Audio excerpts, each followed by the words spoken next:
Hello and welcome to another Tech Campus Coffee live webinar. This is an opportunity for you to learn about career paths at Tech directly from professionals in your field. We'll be speaking to technical representatives from a variety of fields at Tech, and they'll share why they enjoy what they do. Participants also have a chance to directly ask speakers and recruiters questions and get a good understanding of why Tech is a great place to work, as well as where your strengths, talents, and learning opportunities lie. So we have Stacey Smith and Jerred Workun, our two guests for today, and rather than me introduce them, I'll get them to introduce themselves, I guess, and what they do.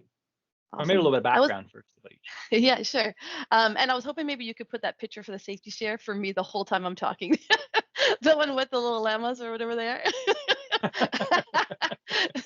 are. Between Jerred and I think we'll probably get a couple. We'll laugh at it ourselves anyway, if nothing else, the whole time while you guys listen. So, so for me anyway, I'm the recruiter for all the campus programs for the coal business unit, and I also work hand in hand with other business units as well. So the Highland Valley Copper operations, our trail operations, and race as well. So I do assist with their campus recruitment. I've been with Tech for 13 years, which should I make my mom joke now or save it for later? It seems unheard of. How could I be here for 13 years and only be 25?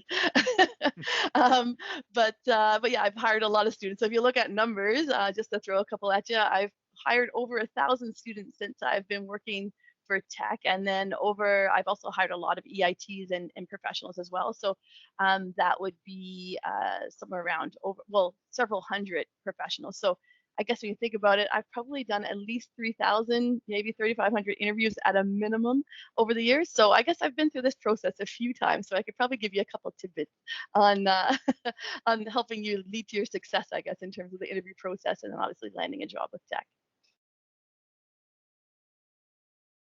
Perfect. Thanks for looking for interchanging me with the slide. Yeah, and Jerred, you want to talk a little bit about yourself and also your unique role at Tech? Sure. I provided 4 pictures for this, so I was curious to which picture you're going to pick. Not a bad choice. Yeah. So for myself, so I reached out to Tech 2010 for a co-op while I was in mining engineering program at University of Alberta. Got a co-op at Fording River, which is the biggest coal mine in the valley. 2011. Went back to school for 8 months, stayed in contact with Stacey. She was the one that got me hired. She put me on a path to an interview at HVC, an interview at Fording, both of which positions other co-op students got chosen for ahead of me. Both people I know quite well that are still with the company and fantastic. And then finally, I got my chance and got a 3rd interview at Fording and got back in. So that was October 2013. I've been at Fording River ever since in multiple different roles. I started in survey, drill and blast, both technician roles, moved into all aspects of mine engineering planning, short, mid, and long range. Stepped into an operations supervision role, dispatching for 1.5 years. After that, I went back to the engineering group, spent 1.5 years with my entire effort going towards the integration of processing, maintenance, operations, and engineering, which was a fantastic experience trying to bridge the gap on site. And after that, just recently, October last year, I moved over into the Race 21 project. Being that individual that Stacey described, boots on the ground, bridging the gap between the incredibly talented, wide range of backgrounds, developers in Vancouver, and bridging that gap to our dispatchers and our frontline supervisors, which has been, just a phenomenal experience in 4 months. And yeah, loving that role now, part of a team of 6 or 7 on site, and planning to be there for a bit.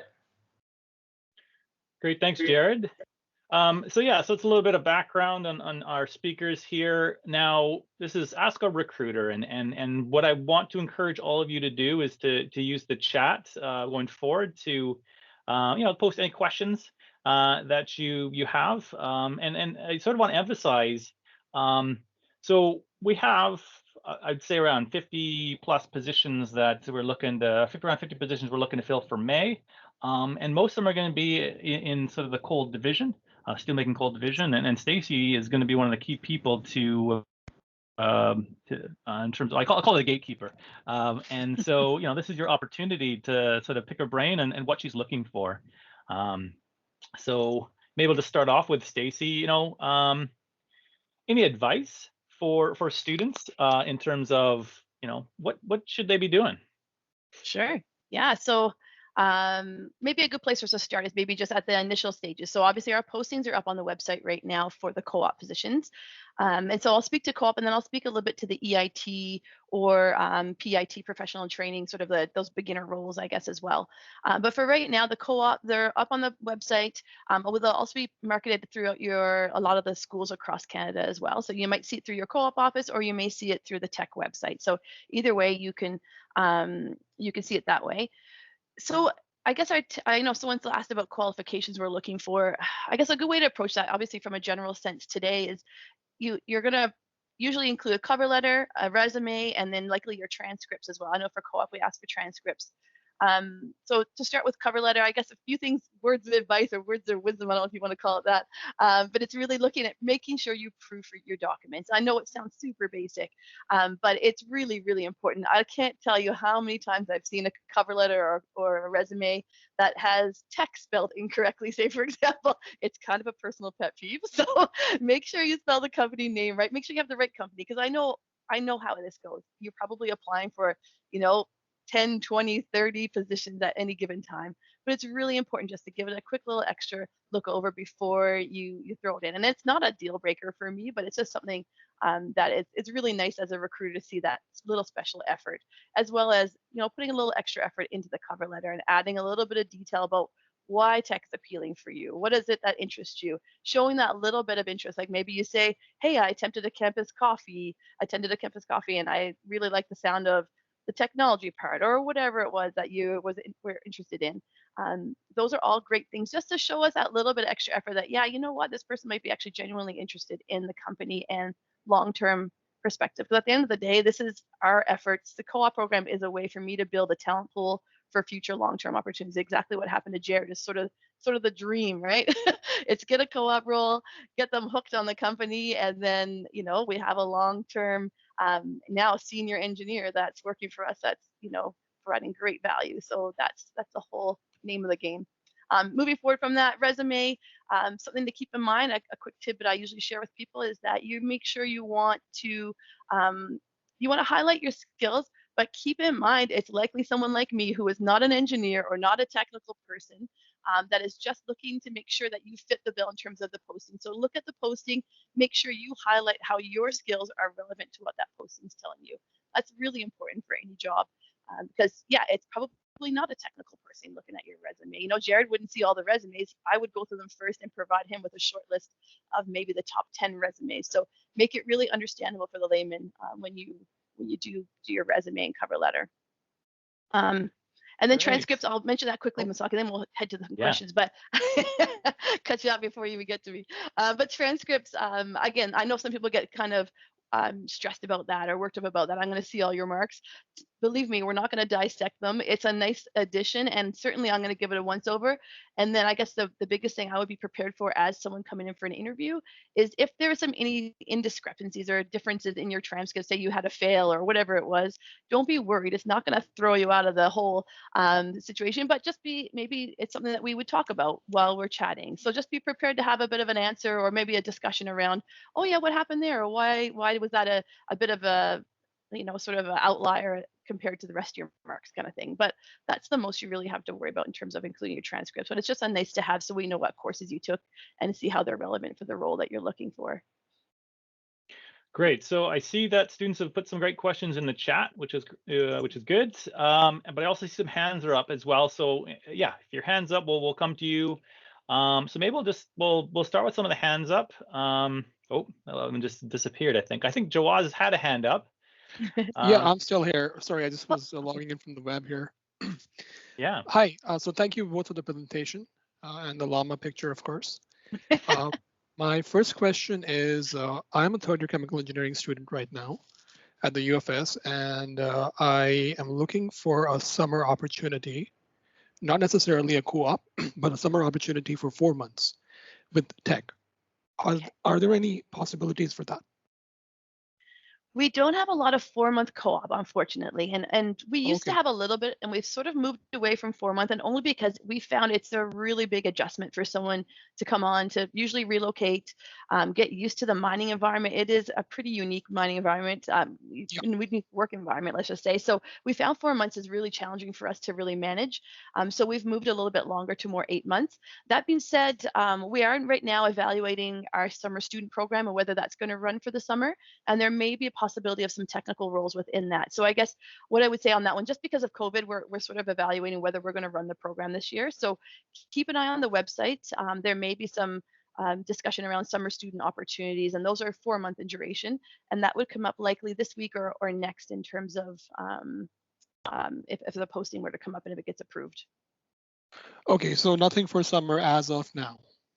Right now, no, just co-op positions starting in May, unfortunately. Yeah, but normal years, normal, whatever normal is now these days, normal That's years fine. we would have a summer student program. We would have a combination of labor roles that will give people exposure to site, and then some engineering and technical roles with that. Okay, sounds good. I just came across you through the campus recruiting website. So would I expect any jobs postings over there for summer as well? Across the sort of the co-op office, you said? No, across the university I go to, their campus recruiting office for students, right? The employment Yes. center. I Oh, just okay. found the postings over there. Should I be looking there, or should I be looking at the Teck website specifically in the upcoming week or two for summer positions? I would check on the Teck website just to make sure, in case your university doesn't get it or if they don't post it in a timely manner. I would just keep an eye on our website, the Teck website. Okay, sounds good. Thank you for your time. Yeah, thanks for the question. Awesome. I think what I'll do is we got a ton of hands up and we had a ton of questions in the chat, which is awesome. Maybe I'll just Yeah, that's alternate, great. go back and forth, and maybe try Sure. to lump some of them together.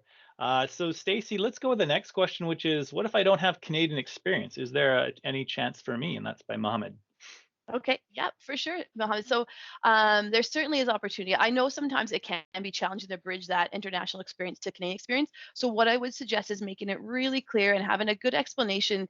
Like, don't even assume that maybe the person who's looking at your resume even knows the company you worked for internationally. So explain a little bit the company you work for and really get into a little bit more in depth about the experience you had there, so we can make it relatable to what we do here. Because in Canada, I know a lot of the mining companies or different companies that are here, but internationally, some of us may not be aware of what they do. So then you could sort of tell a bit of a story about, like, it was field experience and I worked in a plant or I worked wherever, just so that it makes it really understandable for a Canadian recruiter to know what it was.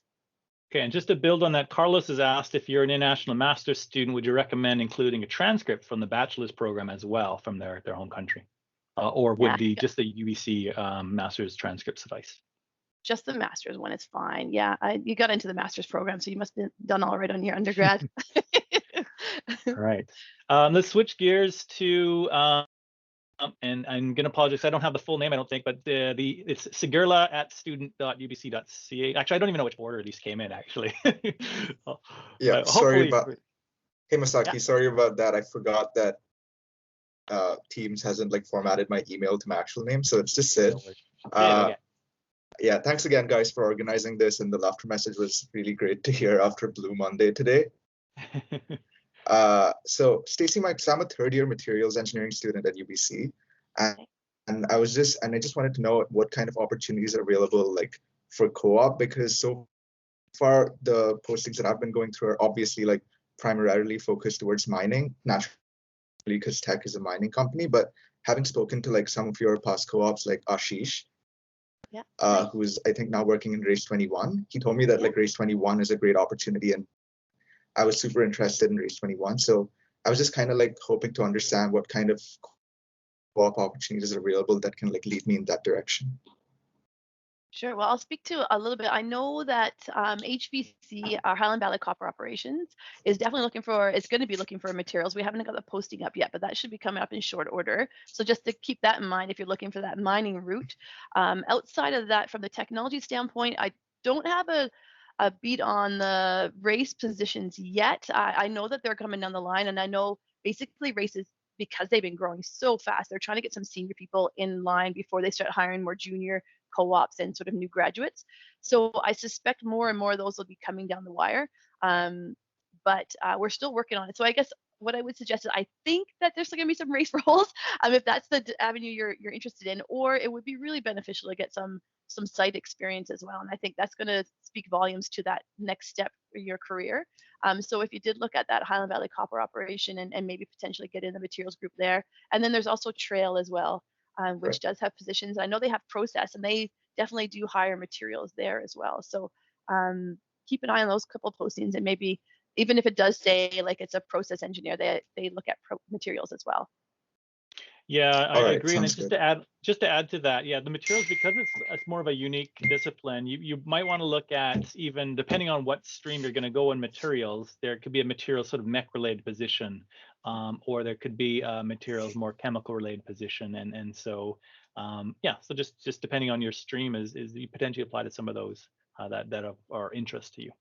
Right. Sorry, just to follow up on what you just said, Masaki. Yeah, like I do understand that I'm applicable to like both mechanical and chemical, and sometimes even mining, because we do a lot of metallurgy courses and Yeah. materials. And I just wanted to know, like, do we get screened out at the first process of seeing that, okay, it's not a mining or a chemical or a mechanical, and it's this like weird kind of like combo that doesn't maybe really fit the bill, or will my application be considered for these other positions that are like non-materials engineering, I guess? That's a Stacey question. Yeah, certainly. Assuming the role fits, I guess, and that's the other side of it. Is just if they're really looking for like a really core mechanical student for a particular role, certainly I would probably lean towards the mechanical side. But some of them are like have maintenance engineers within the processing plant, so that mix of experience sometimes is really useful. So yeah, there's definitely a possibility to be considered within those roles. All right, sounds good. Thank you so That much. answers it. My politician's answer to the question, hey? So Stacey, I'm going to jump over to I think it's Elvira's question about. Yeah. So she's applied to a couple positions in the last month, which is great. Just wants to get a sense of sort of how long does it take to get a response in regards to interviews. How many interviews are usually conducted for a potential candidate?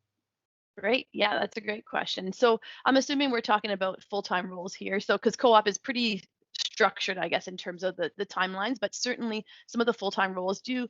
Yeah, I think most people who've been through the process can say it does take some time. It is, for lack of a better word, a big machine to move along, and we do get a lot of applications. So you're looking at, sometimes we'll get several hundred applications for a role, depending on the position, especially for some of those new graduate roles. So it can take a little bit of time. So I would say don't expect to hear anything before the posting closes. Usually from there, in an ideal situation, what we're talking about is probably once the position closes, the hiring manager should have a shortlist in hand. So like probably the top 10 to 15 candidates, likely in a week at the worst case scenario, I guess. And then from there, they'll then discuss who they're going to shortlist. From there, it usually starts with a pre-screen, and that'll probably with a recruiter and then a hiring manager sitting for a quick like half an hour chat, just to get an understanding for like the location, talk a little bit about what expectations are, a little bit about your experience. I'm not going to do a deep dive into your resume, but just like some quick chat to get to know you a little bit more. And that would probably be within a couple of weeks of closing, maybe just up to 3 weeks, depending on the hiring manager's availability. And then moving into from there, shortlisting it down to probably about 3 people is the ideal for the final interview process. And that would be now with COVID. Sometimes that would be on site, but now with COVID, obviously it's all video. So the pre-screen would be video with a hiring manager, recruiter, and then obviously final interview is usually on video as well. And that's usually an hour to an hour and a half, depending on the role and how technical they want to get. Does that sound pretty accurate, Jerred? Maybe you want to talk to your experience on that process? Yeah, that's accurate. I've been part of 2 interviews in the last 3 weeks, one for an EIT position and one for a student position, both scheduled for an hour, lasted about 45 minutes of very comfortable back and forth conversation. You usually have somebody like myself, my superior, who would be making have a vote for the final decision, and an HR representative. but I've done 2 virtually, really comfortable atmosphere. Yeah, we try and keep it pretty conversational, similar to how Jerred and I and Misaki sort of all talk on this sort of forum. We try and keep it fairly similar in an interview process. Obviously, there's going to be some technical questions and details we're going to have to touch on, but I know our sort of a lot of us are of that mindset of to try and keep it as comfortable as possible, so you can put your best foot forward. Yeah, and just to build on that question, there's a question from Anastasia, who's a chemical engineer who's applied for an EIT position but hasn't heard back yet. But the question was more about, will there be more EIT opportunities coming up? Yeah, for sure. There's lots. So they're actually streaming in pretty quick here this at the beginning of this year. So to give you some insight, for our EIT hiring, we don't have like a set time of year that we do EIT hiring. Some companies will be like, okay, in May we're going to hire a bunch of EITs, and in January maybe. For us, it's pretty much ongoing as needed. So what I would suggest is keep an eye on the website, set yourself up for job alerts.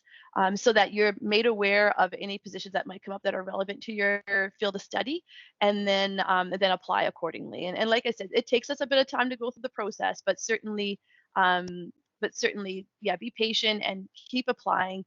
There is a lot of resumes, so it's just you'll get your time. Like Jerred sort of joked about when he got hired, he'd been through the process a couple of times, but he stuck with us, and it's just find the right position for your experience and what you're looking for. Great, we got a long queue of questions here, Yeah, so I'll go switch to the hands up here. Bayzid, is it Bayzid Mohammed? Yeah, please feel free to fire away a question. Thanks for your patience. Oh, you just might be on mute. Sorry, Mohammed. That was supposed to be the same for 2020. You were perfectly That's right. all It's good. Bayzid.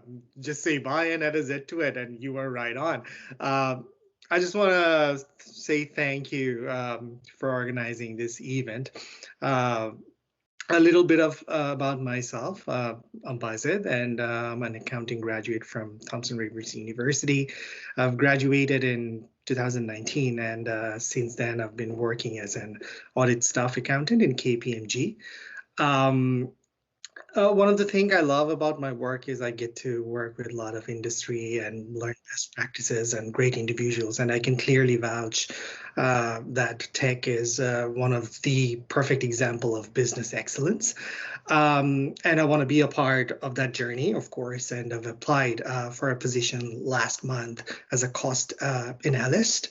And fortunately, I can see like a lot of my experience complements with the qualifications. But I really want to know what are the top competency or skill set you're looking for that role. And since I'm looking for a career, not just a job, what are the career progression and what are the growth opportunities in that role? That would be my first question. I'm sorry, I have a few more. My second question is, I'm also the digital transformation lead in our Kamloops office. We do a lot of data analytics and help our clients how to move over to the digital transformation. And I can see Race 21 is a very lucrative and attractive strategy that Teck Resource has been going through for a couple of years. So my second question was regarding to that, like as an accountant or a background who has an experience in public accounting, how can we get involved into that project if given the options? And my last and third question would be like, what would be the next great step from here onwards to keep in touch with both of you or the right person from here onwards? I would like to thank again, and the llama picture was the best. It cracked me up. That was the best of this session. I'll hand it to you then. Thank you so Awesome. much. Yeah, thanks, Bazet. Well, yeah, I mean, and a lot of that might be a bit specific for the forum here. So maybe what I would suggest is, I don't think we're linked on LinkedIn yet, but certainly reach out to me and send me a message, and I can sort of speak a little bit more detail, I guess, into that, like the role that you're looking at in particular. And yeah, always too, like, use your recruiter as a bit of a resource. So if someone does get through your if you do get the short list and you get contacted by a recruiter, don't hesitate to use them as a resource for the company and reach out to them. And similar what Jerred and I had that kind of relationship where we got hired as a co-op, and then he would always just keep in touch with me. So if you do get that stage where you actually do have a recruiter contact through the recruitment process, reach out to them and say, hey, thanks, I appreciated meeting you at this particular time, and I've applied for this particular position. And then all of a sudden they're keeping an eye out for your name, and they see your name, and all of a sudden it's going to start popping up more and more. So that would be like, I guess, some general info for the group here. And then yeah, if you want to reach out to me individually on LinkedIn, and anybody who does want to have some specific questions answered, it takes me a little bit to get back to everyone, but certainly I try my best to answer any questions that come up. So feel free to reach out for specific info. Thanks. Thank you. Great. Maybe I'll just go next person on my list here. Is it Ravi? Hi, yeah. Thank you guys for the presentation. I'm actually an environmental engineering student at McGill, all way over in the East Coast. So I was just wondering, I understand, I think the first question that was asked was sort of my first question was, so there is no 4-month summer internship that we can do, correct? Unfortunately not, yeah. Okay, yeah, no worries. And the second thing too is, does the Toronto office hire in the summer, new grads, and also in the summer? It's few and far between for the Toronto office. Obviously, for some of our corporate offices, we do hire there. And I didn't really highlight them when I sort of talked about the different operations, and only because the bulk of our positions are certainly at operations. And so you'll see the rare position come up for the Toronto office, and obviously Vancouver does a little bit as well. But it's fairly small for us. It's a bit more of a sales office, I guess, if you will. So it's pretty small in the big scope of things. Great. Yeah, and just on that, if I were to, because would be applying for full-time in the fall, but just to get some info now, because I'm pretty into water resource and engineering. So I see you guys have a lot of big projects on sustainability, and also kind of a lot of bioremediation and water programs. So I was wondering, do they hire new grads in the environmental sector as well, for the environmental projects? Yeah, exactly. Yeah, they sure do. Yeah, so there's actually a lot of work being done around water with Teck, and a lot of it is obviously in line with our sustainability goals. And so there's things like we have automation projects that are reducing our consumption of water, but then there's also on the other side of it, it's actually managing our water and our affected water from the mining that we do here and sort of treating it. So we have water treatment facilities. We have a whole team of water professionals, basically. So I guess the key, and that's something that I wanted to mention earlier too, is when you're looking at postings for Teck, and I sort of alluded to keeping your eye on sort of job alerts and making sure you have job alerts, you'll see that some of our job titles may not be what you would traditionally, it's not going to say environmental engineer. Sometimes it'll be called, fish habitat, coordinator, or depending on the roles. But I'm just thinking of some of the ones in environment are definitely fairly unique, and obviously speak to some of the specialties that we have there.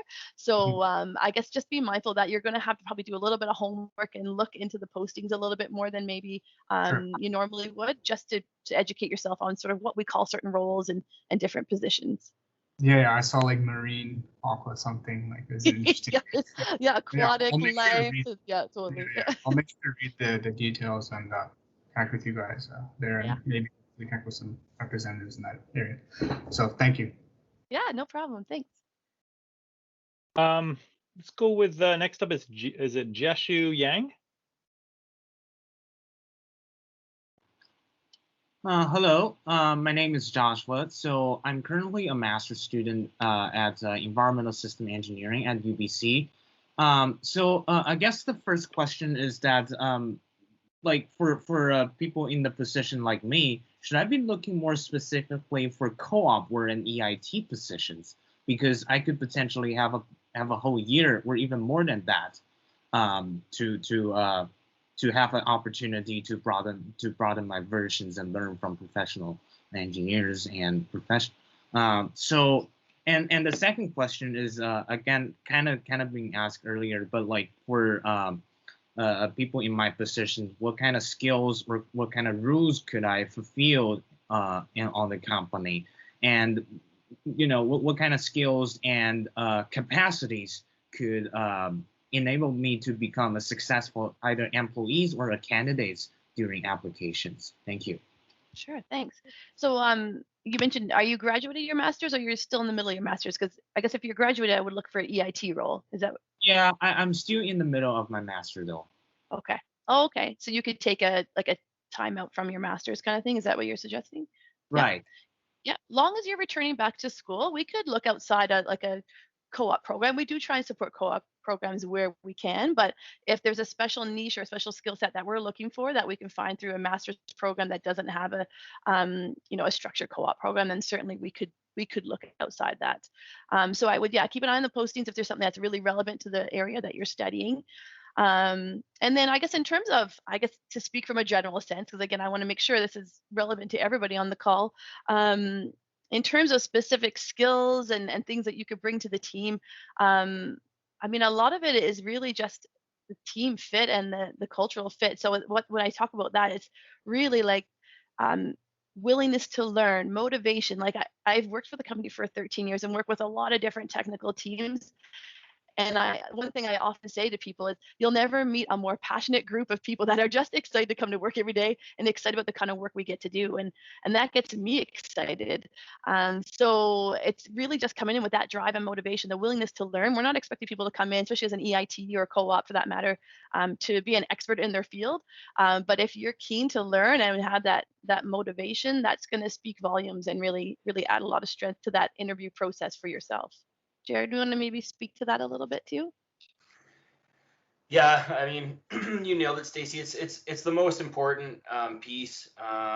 We've just put together our race team at Fording River. We're 8 people right now. We're potentially going to double in 2021. And what we're looking for is not extrovert, not introvert. It's do you fit in the team? Do you fit in how we want to move forward quickly, getting a whole bunch of stuff done, being super passionate about it, having that work-life balance. So you're going to find across the board, whether you're in the coal BU, base metals BU, that I think right across Teck, like Stacey said, everybody is extremely excited and passionate about what their team's working on. And in my experience, there's really a spot for everybody, especially with Race 21 coming in. I'm working every day right now with a particle physicist who did his PhD at the Hadron Particle Collider, and he's working with a mining engineer from small town Alberta. So probably somewhere in the company, although the posting might not be posted, there's a spot for everybody on this call within Teck. You're all hired. Yay. Yeah, and as I had to pepper Stacey's inbox over and over. Foiled again. All right, let's maybe we'll squeeze in one or two more questions from the chat, depending on how quick we can get this across before we jump to trivia. So Ali has asked, what are the skills and experiences you require for entry-level positions or internships? Yeah, I similar to what we just sort of spoke to. I think it's for entry level, we're not expecting to come in and be an expert in all the areas, but it's finding the good fit for the team. So a lot of times what we have to do is sort of balance out our teams as well. And I've had this conversation with a few different people where, we gotta let's see where your skill set is and where your expertise is, or area that you really feel you're interested in, and make sure that balances out with the team so that, hey, we've got someone that has this expertise and this expertise. So sometimes it is really relevant on talking to the team, I guess, a little bit more and really understanding what the scope of the team is, what they're trying to achieve, and then making sure everyone plays their part, I guess, if you will. So I know that's, again, like my joke, like the politician's answer to your question, but it really is specific to the role that you're applying to and the team that you're sort of looking to jump into. Let me talk a little bit about what it's like to work at Teck, and I know we had Caitlin on the call. Do you mind saying a few words about talk a little bit about your experience working at Teck, just to enlighten some of the students? Sure. Hi, my name is Caitlin. I am a co-op at Teck currently. I started in May, so I've been here for 8 months, and originally I had an 8-month term, and now I have a 16-month term. So excited to still be here and have that extension. I I live in Fernie, BC, in the Elk Valley, and I actually don't work at an operation. Technically, I work at the Sparwood office, but I've never worked a day there yet. I work from my room. So I started during COVID, which was an interesting experience itself, especially because a lot of my coworkers were just learning how to work at home as well. So that actually gave me some opportunity to jump in and help them learn things as they were teaching me things as well. So that was pretty neat. But yeah, so I work with the social responsibility team, which is a part of the larger environment and social responsibility team. So, there was an environmental scientist asking about water.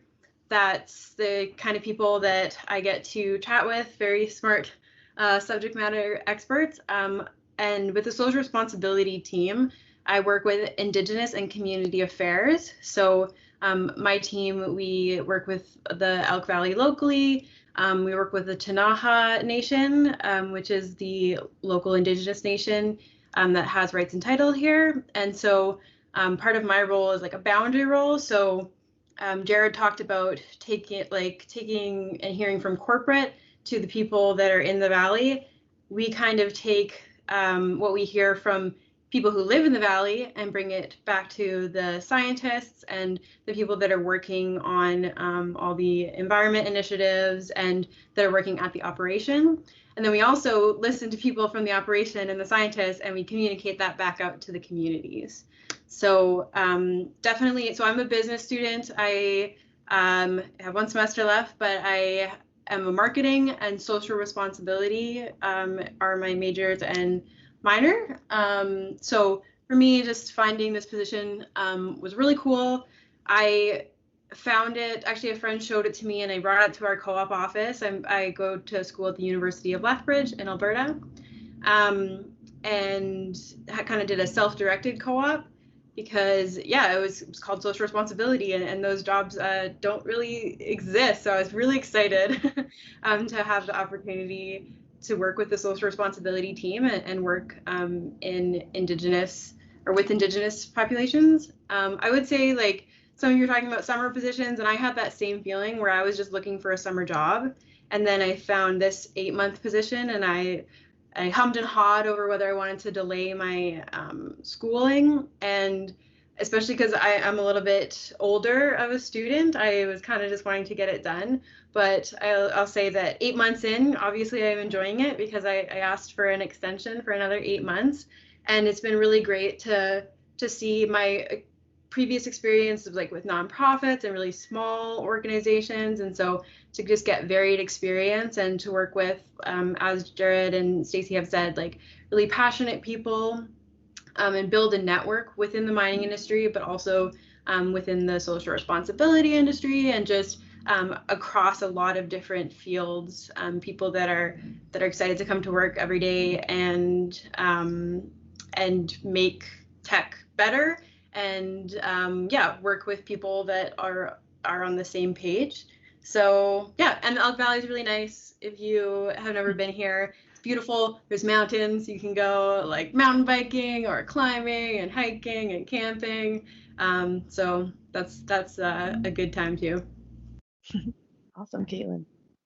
Great. I recognize we're sort of, so thank you, Caitlin. That's great. Some great insight. So I know we're at time. So for those who have to leave, well, thank you for joining. For those who can stick around, we will try to answer as many of your questions as we can. And like I said, Jerred, if you have to jump off, great. Thanks for helping out. But if you can stick around, wonderful. Maybe I'll go back to the chat here.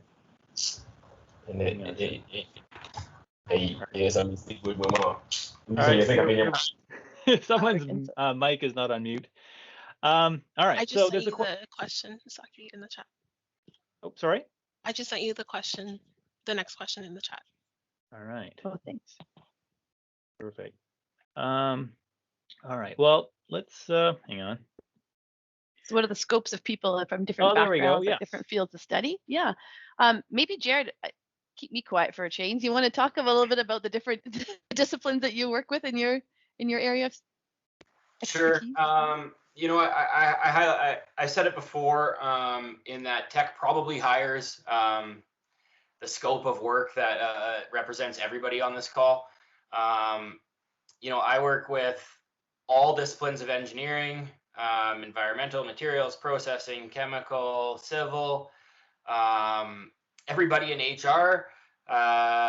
Race 21, like I said earlier, you know, we have a particle physicist, a whole bunch of data scientists. It's actually quite incredible when you start searching the Race 21 LinkedIn pages and seeing the backgrounds of experience that Tech's pulling in from all over the world. And you know, Race started with a whole bunch of consulting horsepower because we just couldn't hire on as fast as we wanted to move.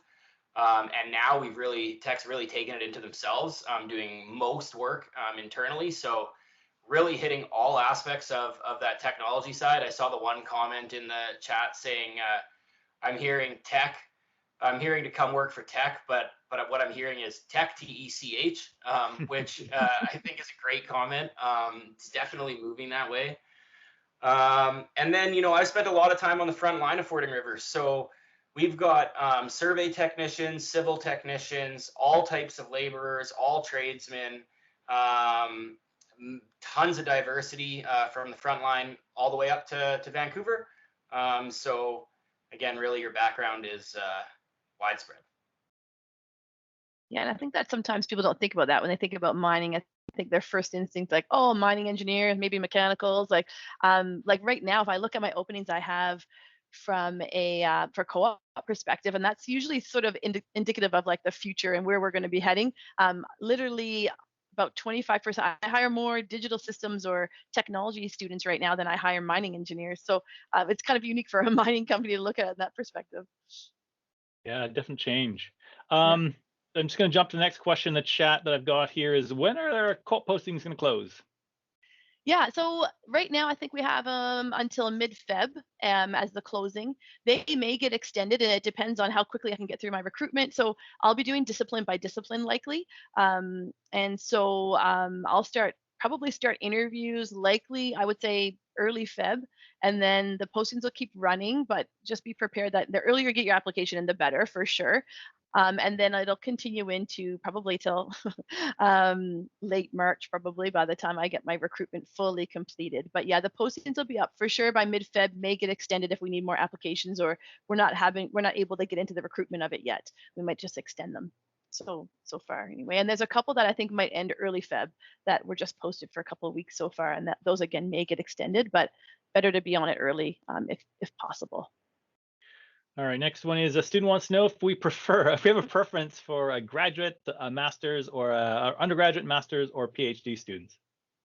It really depends on the role. Yeah. So what the role requirements are. Like I'm in the process of supporting some of the staff hiring right now, and I'm hiring a PhD from the geotechnical side of things. But then, then obviously if it's a new grad position, maybe it's more suited for someone who's got some hands-on experience. Maybe it's more researchy. So it really depends on the role and what the requirements are and the background of the student. It's not like just because you have your PhD, we're going to be like, no. If you're someone who's had lots of hands-on experience and decided to do some research for a while and then want to come back to site experience, then yeah, that works great for us too. So there's no deal breakers there, I guess. All right, so just to switch gears, student from Nate, instrumentation graduate, where I guess is basically has to do an interprovincial trade certificate, but hasn't been able to write the exam because the exam center has been closed. How does this student include that in their application that they'll be able to write it in the future? Yeah, I would put that on your cover letter for sure. Yeah, COVID's posed some unique challenges, let's just say. I know lots of people, like, we require driver's license for some of our co-op positions, and they haven't been able to finish their driving test because COVID has closed down some of the testing facilities. So there's lots of interesting challenges right now. So what I would suggest is put that in your cover letter. I think there's a short questionnaire when you do apply, and those are sort of like questions that would sort of just go to the recruiter so they can see a little bit more insight about it. So make sure you highlight that as well, that you're working on it or waiting for the test facilities to open. All right, maybe we'll jump to some of the hands up in the queue. Hopefully these students are still here. Oh, Shervin, yeah, thanks for your patience. Thank you for this campus coffee event. I've got a couple of questions. I think some of them have been. Is it just me or is he cutting out a bit? Yeah, it's cutting out a little bit. Sorry, Shervin. Just cut out on us. Shervin, you're cutting on us, so rather than just skip over your question, maybe if you could type it in the chat, that would be awesome. Sure. Yeah, I think he's cutting out too much. I don't know, Stacey, what do you think? Should we... Yeah, I think we're gonna have to. It's probably just delayed there for him too, unfortunately. Yeah, Shervin, unfortunately, there's just a connection delay that you've got, and we're having difficulty hearing your question. If you could type it in the chat, that would be great. In the meantime, we'll switch over to Tiffany Gu next. Jump into it. So I think it's just the delay there. Yeah. Hello. Hi, Tiffany. How are you? I'm good. Sorry, my camera is a little bit off. That's But okay. We can see you. thank you for this event. Yeah, I got like here because my career specialist like at my school just recommended it to me. So I registered yesterday. And I'm a civil engineer student. I'm doing a PhD. Sorry, Tiffany. I think there's just a delay from the previous question. So okay. keep on trucking. Okay. So yeah, I'm a computer engineering student at BCIT. So I'm graduating in May. So I'm starting to look for like junior development jobs like in programming. So I'm just wondering if like the Teck has like some junior positions for like new grads in like programming and like high tech, that kind of area. Yeah, I suspect there'll be some more. Again, I would suggest definitely sign yourself up for some job alerts on the website for sure. I have heard some mention of some that are more operational technology roles that'll be coming up in the next little while. I know, especially for our asset health team, I think they're going to be looking for some people.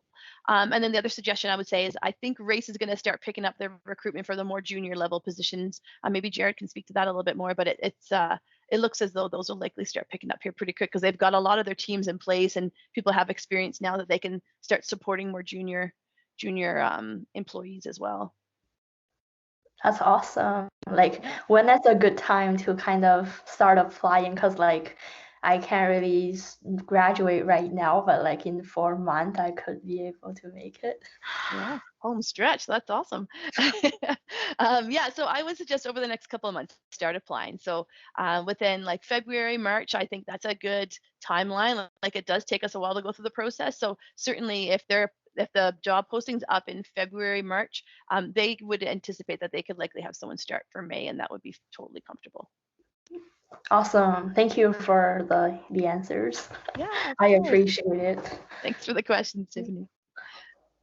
All right. So Shervin managed to get his question in the chat. Oh, awesome. So he's got sort of 3 parts to it. Now, I just want to sort of clarify. So in terms of hiring new graduates, does Teck hire new graduates as well? I mean, those who have just finished their studies and have previous 1 or 2 years work experience in their discipline. That's the first part. Second is, and how long before the start date should they start applying for a co-op position? Okay. Actually, well, hang on. Let's just go by each part here first. Yeah.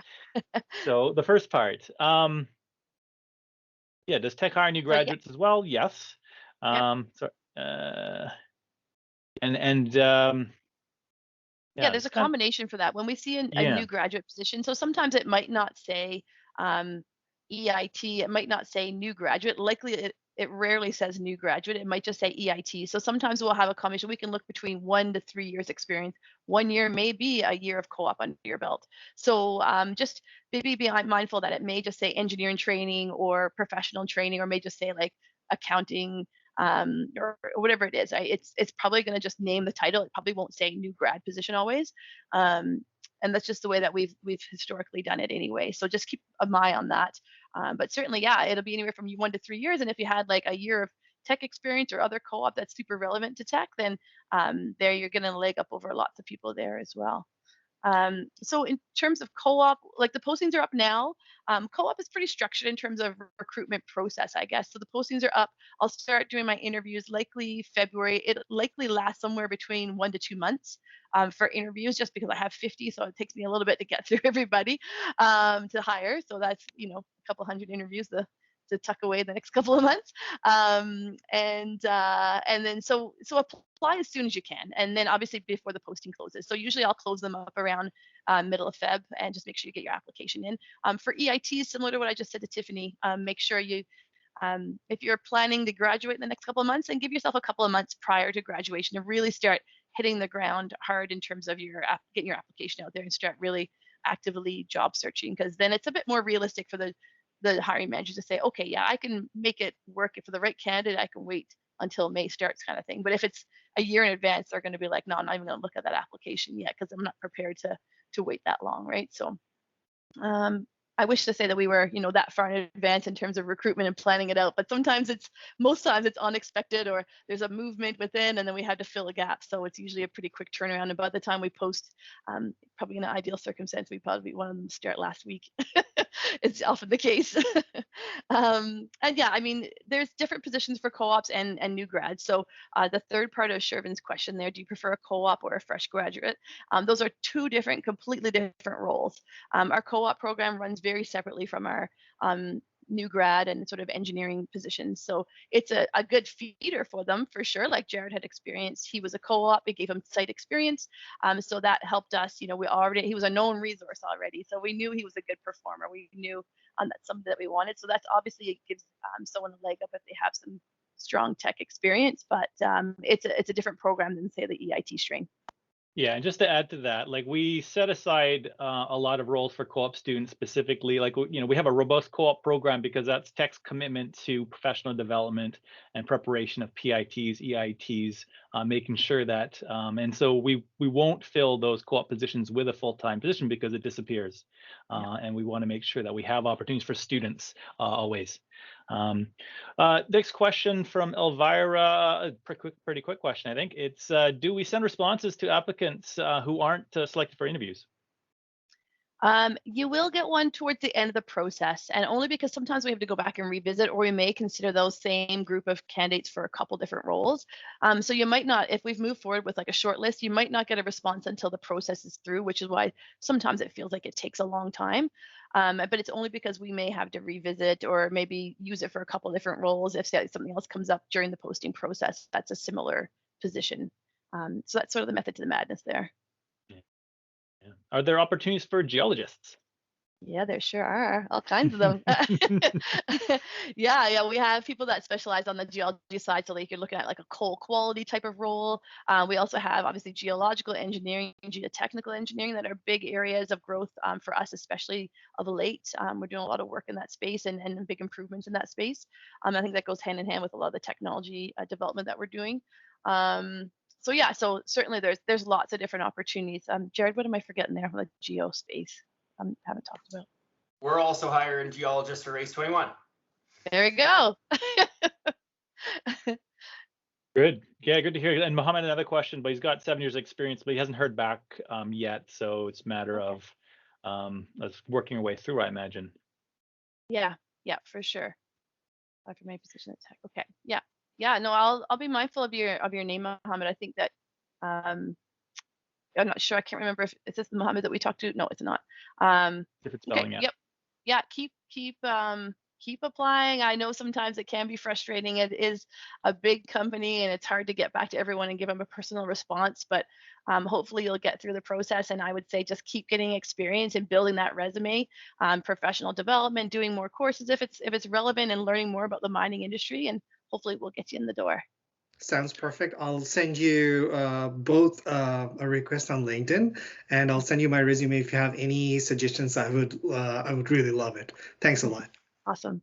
Perfect. I got a question. This next question is for Jerred. Is there a bit of flexibility for mining engineers applying to push a bit into the business side? Oh yeah, absolutely. Typically, you'll start an entry-level mining engineering position, but I've got a good friend at forwarding that started with the operational excellence department in a business improvement role, and he just moved into a typical mining engineering role in his about third year of employment.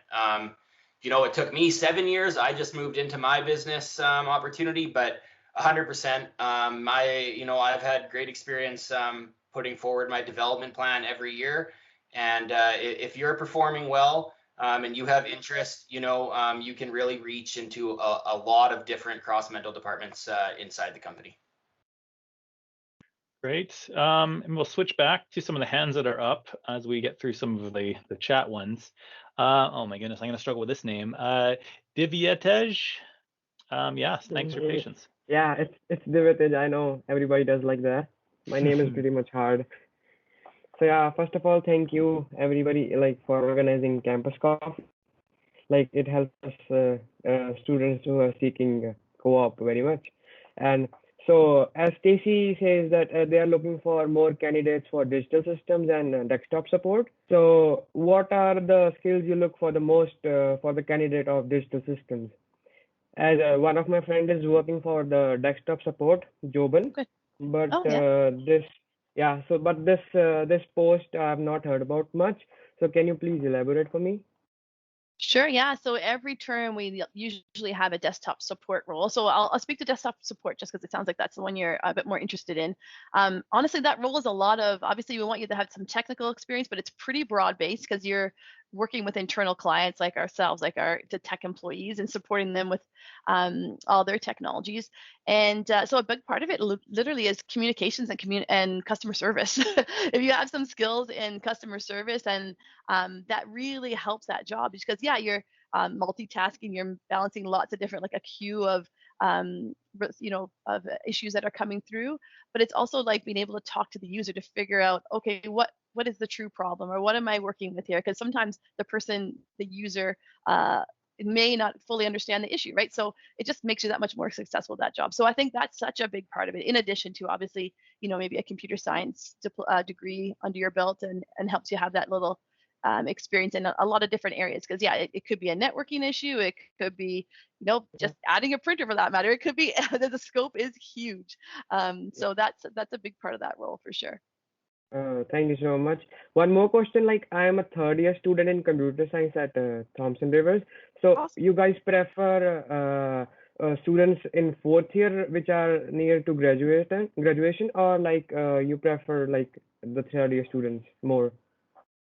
I'd say the bulk of my requests from hiring managers are actually for third years, because you're into the meat of your course load. You've got into some good sort of more specific courses, and but yet you still have a year to go back to and finish up. But it's a great time to make a good impression on a hiring manager. So I think third or fourth year, depending on the academic situation, works for us. Oh, thank you so much. That's all for today. No, thanks for joining. Yeah. Next on my list is Imtiaz. Hi everyone, thank you so much. You guys' presentation was amazing. So my name is Imtiaz. I am currently at the U of R, so University of Regina. I'm taking industrial engineering systems in bachelor's. So most of the roles I've seen on Teck careers page, it's mostly for mechanical or electrical. I've done 3 co-ops. So one of them was a mechanical mechanical engineering, so reliability based, and then my second one was asset management, and that was for an electrical utility company. So with industrial engineering, it's somewhere between both the degrees. So I don't know, have you guys ever hired industrial engineers? So that was my first question. Okay. Yeah, I believe I have. I'm trying to think of where we put them, but sometimes it's not necessarily always dependent on the degree you're doing, but seeing that experience as well, that you have some, there's obviously a bit of a interest in the mechanical side of things, or that then we could look at, I have this mechanical role that kind of is a little bit more systems based. Maybe that's an area that you'd like to go into, or maybe you've done some, asset health type work or something like that. Then it depends on the role. And I guess it's not all just a deal breaker in terms of the discipline you're studying, but I'm pretty sure I hired them. I'm trying to think where I've hired industrial systems. Can you think, Jerred, off the top of your head, where we've hired them before? Not off the top of my head, but I mean, just doing a quick Google on the definition of your program and hearing what you'd say, I would encourage you to read through all the postings on the site that have engineer in the title, and every single one that you've have a related course with, describe why you're a great candidate in your cover letter, and look for that. I don't think if it was electrical, mechanical, or industrial, we would bucket it like that. My old roommate, electrical engineer, has been working as a mechanical engineer with Teck for the last 5 years. Oh, okay. Like specifically, I have I applied to the mechanical engineering position you had because of like the AutoCAD and SolidWorks. So that was something we heavily did in our degree. So I think, yeah, you're right. I think I'll apply to both of them.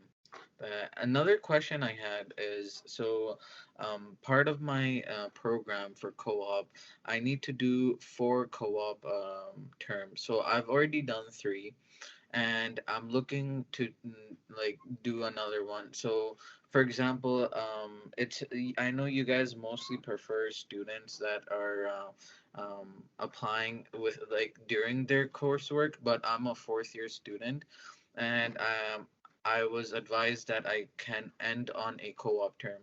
So is that something you guys consider as well? So taking students that are pretty much done their degree, but they still have that co-op for the requirement of their degree. Yep, yeah, we have done that for sure, and we would be open to it, especially if it's a requirement. Like, I guess where I'm a little bit gun shy is when someone's graduated and they want to do a co-op just to get some experience, but then what happens is that we're at a risk of losing someone mid co-op because, okay, now I found a full-time position now that I've got my tech experience or whatever, right? Yes, So exactly. if it's a part of your course requirements, then certainly I would consider that. Oh, okay. And so personally, me as a individual, I'm more of a hands-on person, and like I have had very good experiences with my co-op just because of that attribute. But when it comes to like marks and stuff, is that something you guys take into consideration heavily, or do you guys take into consideration more of the skill set and that experience?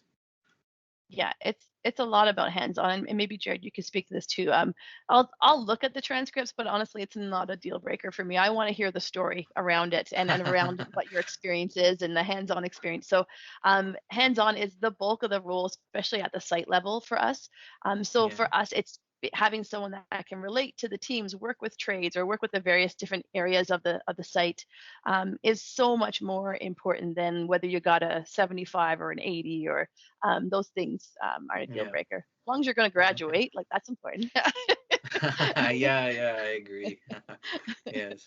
Jerred, what are your thoughts around that? Yeah, same thing. I mean, I sent Stacey my transcripts. I didn't get hired for my marks. Oh, okay. I wasn't I didn't want you to confess. Yeah. All right, well, I'm glad to have attended this, and thank you so much, Stacey and Jerred and everyone for giving me this opportunity. Yeah, Thank you. Yeah, thanks for joining joining us. today. thank you. So just be cognizant of time. Maybe we should do a hard stop at 1:30, Sure. just to be fair for everybody's time. There's a couple more hands up and a couple of questions in the chat, but maybe just let's bang off the one in the chat, which was about race 21 positions. Are there or will the race 21 positions be permanent positions or mostly contract?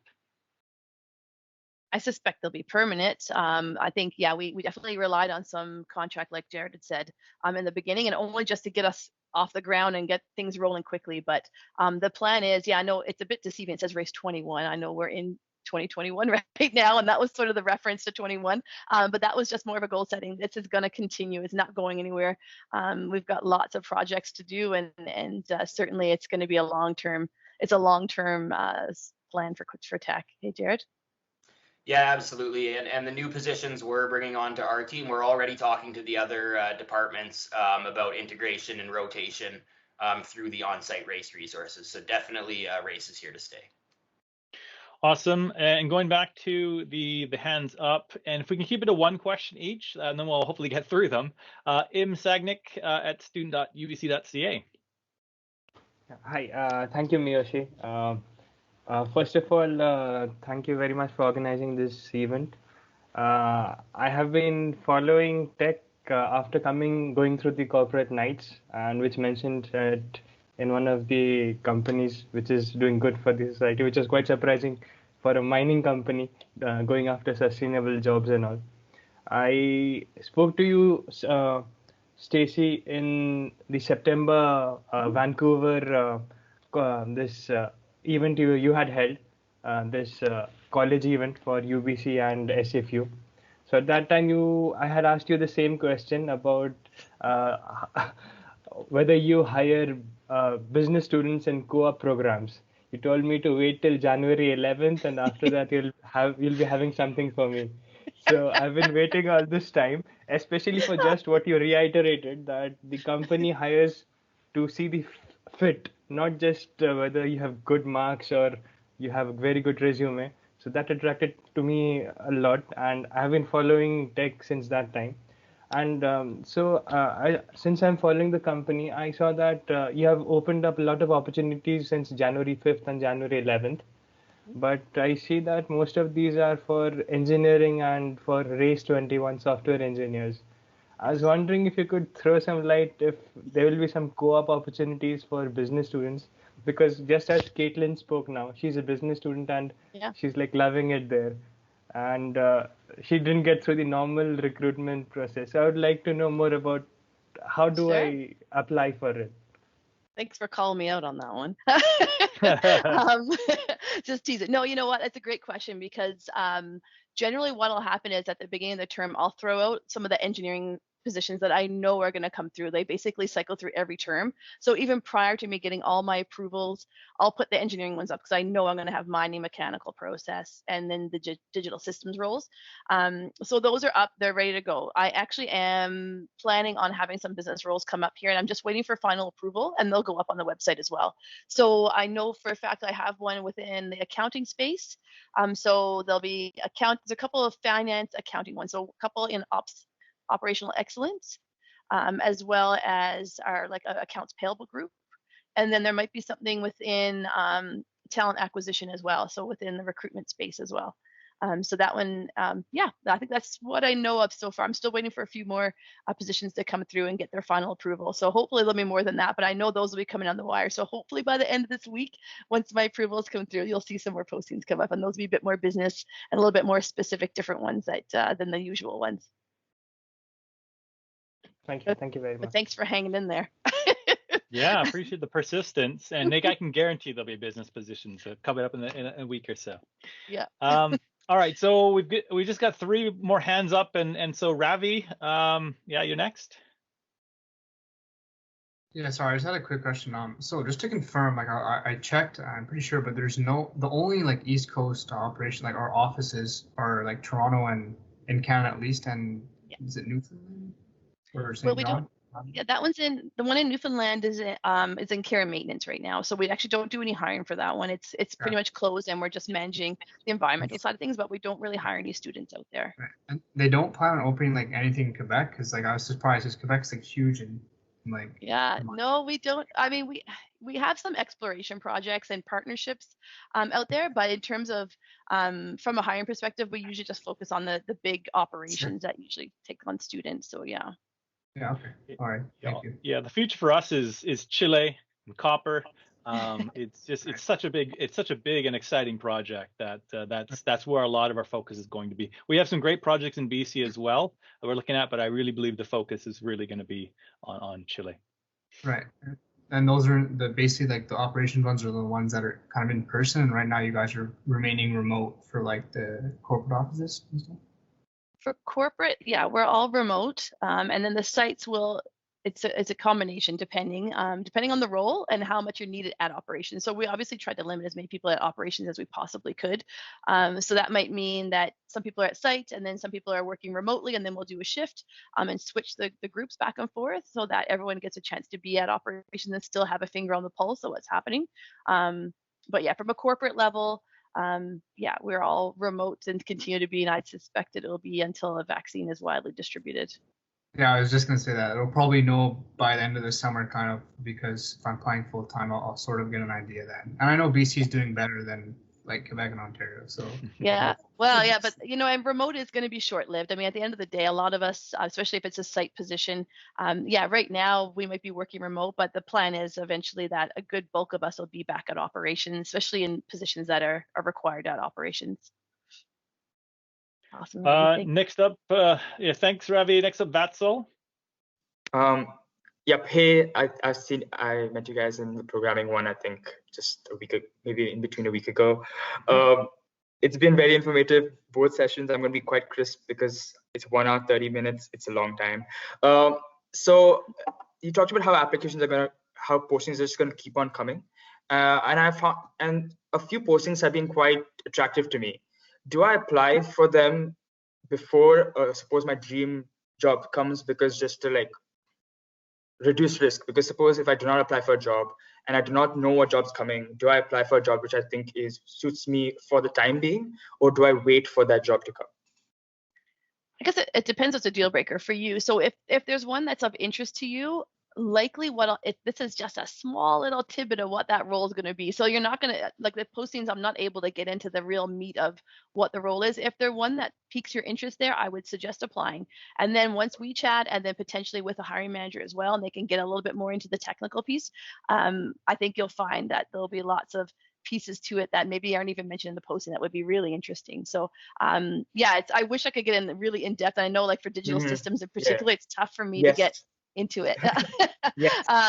So the conversation with the hiring managers would really be a lot more enlightening, I think, for you in terms of really talking about upcoming projects, because I can't just get into all that stuff in a posting. It'll just be pages and pages long, right? So yeah, if it piques your interest, I would say apply. I think we'll probably find something. Awesome. Thanks. I'm going to get out of your hair right now. Thanks. Thank you a lot. Thanks a lot. I'm going to counter that, Stacey, and say all of our positions are awesome, and just apply. Yeah. Gonna blow your mind. That's right. And last up, Bharat. Hey, Bharat, how are you? I'm good, Stacey. How are you doing? Good. Yeah, it's a nice picture you got there, but I'm a little biased towards the penguins. So,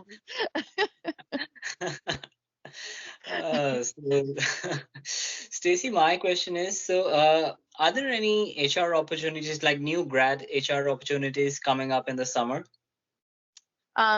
So new grad, hey? I don't know for sure. I know there's been lots of different projects happening right now. Like we're doing a big HRIS rollout. So I suspect there'll be some positions coming from that. I'm not sure what the timeline looks like. But I suspect there'll be some movement, whether they're going to be pulling people from HR group and then supporting that HRIS rollout, or we also, I know there's definitely going to be a mat leave coming up for one of our colleagues in a few months as well. So yeah, there may be some positions. I would say keep it on the website. I suspect there'll be some movement within that group, just given that big project rollout for sure. Okay, and if you could tell me who would be hiring for that position, like new grad positions, who is the person who generally hires for that kind of roles? Well, it depends. So recruiting, if it's for Cole, then we have a recruiting team that we work with. So I do the campus side. I have some colleagues that work on the staff side, which would be the new graduate side of things. And I work really closely with them, especially for new graduate, because a lot of the names I'll know as well. But yeah, it depends on the recruiter, depends on the site, because our recruiters are sort of broke up per site kind of thing. So it's hard to say exactly who it would be. Right. Thank you so much. Yeah, no worries. Thanks for stopping in again. It's good to see you. I think on that note, let's wrap this one up. So thank you all for joining us today. Hopefully you learned something.